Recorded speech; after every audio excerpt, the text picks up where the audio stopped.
Our weekly visit with the athletic director over at Arizona State University, and he joins us via video. So if you're watching on YouTube or if you're watching at arizonasports.com, Graham Rossini, the AD from ASU, joining us here on the Burns Gambo show. Graham, how are we doing today? What's up, guys? Good to be back with you. Good to see you. Yeah, looking forward to this game against Kansas coming up on Saturday. Might even take the wife. We've got no kids this weekend, so might come down there with the wife and check out the game. Yeah, we can't wait. It's going to be a sellout. It's going to be an awesome atmosphere. Our first home game in the Big 12, and a lot of energy around this football team, so we can't wait for that. Yeah, let's you guys finally get to put this past you. I'm seeing the story today. Antonio Pierce receives 8-year penalty for the recruiting investigation. This was not under your watch. It was under the previous AD. No further penalties going forward for ASU. It's over. You accepted the bowl ban last year. But I want to ask you, as you're the guy in charge now, how do you put things in place to make sure nothing like this ever happens again in any of your sports?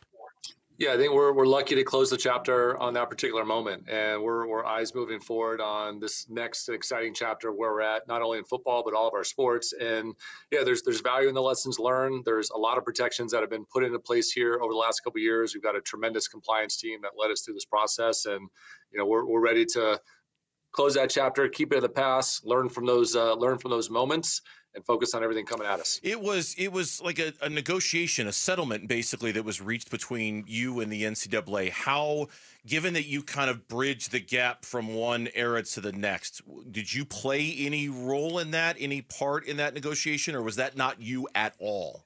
Yeah, it really wasn't anybody here in athletics that was working on it. And Okay. so thankfully, as I was promoted this summer and as Coach Dillingham's been here the past couple of years, they've asked us to direct our attention on growing and building momentum and activating the Valley. And so thankfully, we didn't have to touch that process and really not spend a lot of time or attention worrying about it. But just to reiterate, there is nothing else in terms of punishments or penalties or anything like that that is left for the athletic department to pay after this, correct? No, we are through it. We're closing that chapter, and we're excited for everything that's coming at us next. All right, let's talk about extending the tailgate. We're waiting for the freaking weather to break, but it's still 100 degrees every day. You would think in October we should have nice, cool weather for tailgating, but it'll still be hot out there on Saturday. But tell me about the decision to extend the tailgating window so fans can get in a little bit earlier and enjoy the festivities. Yeah, this is exciting, and this is the product of collecting feedback from some of our most diehard supporters. And we've got a group of really passionate Sun Devils, the Valley Athletic Booster Club, that's been longstanding supporters of ASU and Sun Devil athletics. We were at an event this summer, and we opened up. We said we want feedback from our fans that helps us drive decisions. And the comment that came up in that conversation was, "Man, it'd be great to have a couple more hours just to help us set up and not cut into the tailgating and the pregame festivities." With having to spend time getting set up. And so we were hoping the weather would have cooperated by now. We might save that for Utah next Friday. But yeah, we are announcing today that we're adding 2 hours to our tailgating window. And so our surface lots will now open 7 hours before kick. So that's 10 a.m. for this coming Saturday. And then our structures will open 5 hours before the game, which is obviously on noon on Saturday. So just, again, extending game day, getting people on campus as early as we can, letting them have a great time before the game starts, and then making it an incredible game day experience here at ASU. Graham, was there any other feedback you got? Because I know you had kind of gone around some of the tailgating locations and talking to some of the fans. Was there any other feedback that you got from the fans in terms of, beyond extending the hours, what else you could do or what else could be done to make the tailgating experience a bigger part of the ASU overall experience?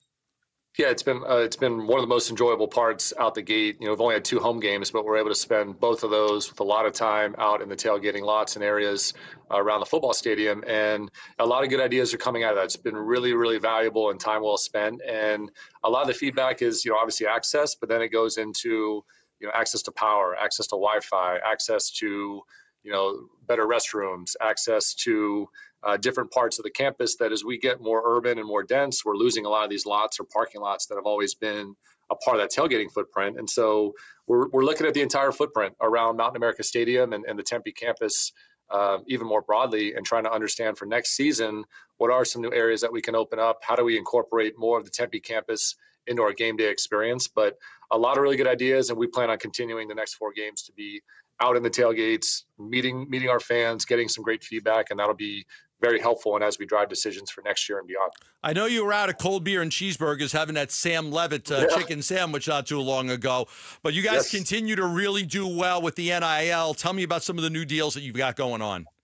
Well, it was awesome. A couple hours ago, right on the other side of the football stadium here, we had Tim Hovick and Santan Ford announcing a really instrumental NIL partnership. We've got about 10 Ford Mach-E Mustangs that are available to a group of Sun Devil student athletes now. And, it solves a need, right? NIL is about providing solutions to problems for our young people and letting them represent a great product, a great brand, a great service. And so Tim Hovick continues to be an incredible Sun Devil, obviously a great community leader and a great presence around the Valley sports scene. But Tim stepping up to make this investment in NIL, he sees tremendous value in our young football players promoting Santan Ford and this particular vehicle that Ford has made available, and just can't think of enough. And Tim's call to action earlier today was, hey, we want other company owners and community leaders to understand that there's the value in a young person that represents ASU at such a high level promoting their product or service.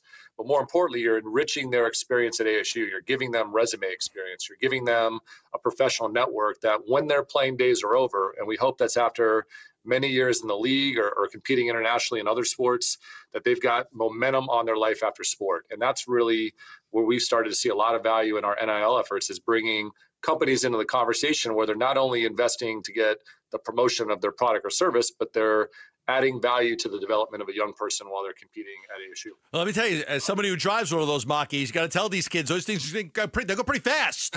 So just be careful. He focused on insurance as well. Yeah, he did a good job getting insurance coverage. So we're trying to cover it from all angles. I like the ambient lighting on blue, very calm, blue on the way home, relaxing. I put it in a whisper mode, so it's a nice, relaxing drive on the way home. But those things got a little giddy up to them, I'm telling you. So just let the kids know. Be careful. Hey, I need to find the ambient lighting and the whisper mode. So that's a good call. Ambient lighting. You get all the different colors. I like the blue. It's a little soothing after I got to work with him for like 4 hours every day. Oh, yeah. I need to relax a little bit, so I put it in the whisper mode. It's relaxing after I have to work with Burnsy for half the day. Because I'm really the problem here on the show. Clearly, exactly.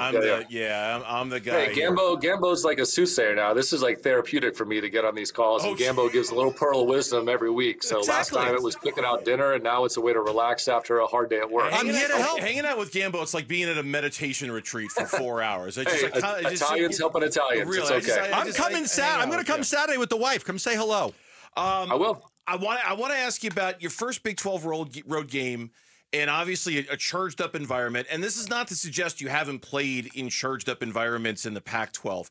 But are you guys going to borrow anything from what you see when you go on the road? Like, oh, wow, they do that, or we need to do more of that, because the Big 12 is maybe a little different, a little more charged up than what you're used to in the Pac-12. Yeah, Burnsy, I agree. I think there's a lot of lessons learned that we'll see throughout the football season, and then even as we get into basketball season, where these are incredible fan bases. These are incredible game day experiences, both in football and basketball. And so, one of the benefits of being on the road is you get to spend time with the other administrations. And the Big 12 continues to be a very collaborative conference. The athletic directors were together in Dallas for 48 hours earlier this week, sharing ideas, navigating ways to get through the settlement process, but really looking on a campus by campus level of how do we share ideas that continue to help us build the brand of the Big 12, build these incredible game days. But Lubbock was impressive, and I've spent some time there in the past, and being around their football stadium, pregame, we walked the tailgating footprint. They had Shaquille O'Neal was doing a DJ session there. They had some incredible barbecue.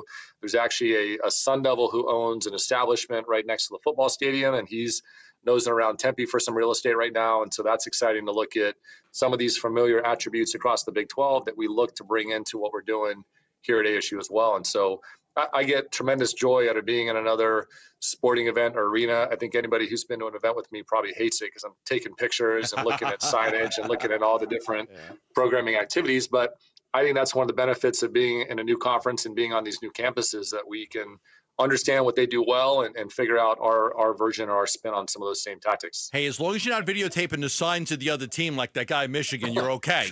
Signage is okay. Hot dogs, bathrooms, just not the practices. No signs. I hear you loud and clear. Okay. Graham, we appreciate the time as always. And since we're at the end here, I know we usually talk about the revenue sports. I know you got a big event coming up on Friday with the swim team, correct? Yeah, we got an exciting day on campus tomorrow. At lunchtime, we have our Hall of Fame celebration at Old Main, which is the perfect setting for it. And we've got soccer at home, volleyball at home with some really important Big 12 matchups, and then really excited to defend our national championship in swim and dive. And so we're trying an evening meet at Mona Plummer Aquatic Center, and the defense of our national title begins tomorrow night. So we're excited for that. Graham, we appreciate it. All right. Thank you for the time. Thanks, guys. We'll see you All right, Saturday. Graham, you got it. Take Graham care. Rossini, our guest here on the Burns Gambo Show, the athletic director over at Arizona State University. We certainly do appreciate his time. ASU in Kansas coming up Saturday afternoon at 5 o'clock. It's a good band. Carry On a Wayward Son. So I've heard, yes. Thanks for watching Burns Gambo. Click to see more from the guys and hit the button in the middle to subscribe so you never miss a video from Arizona sports.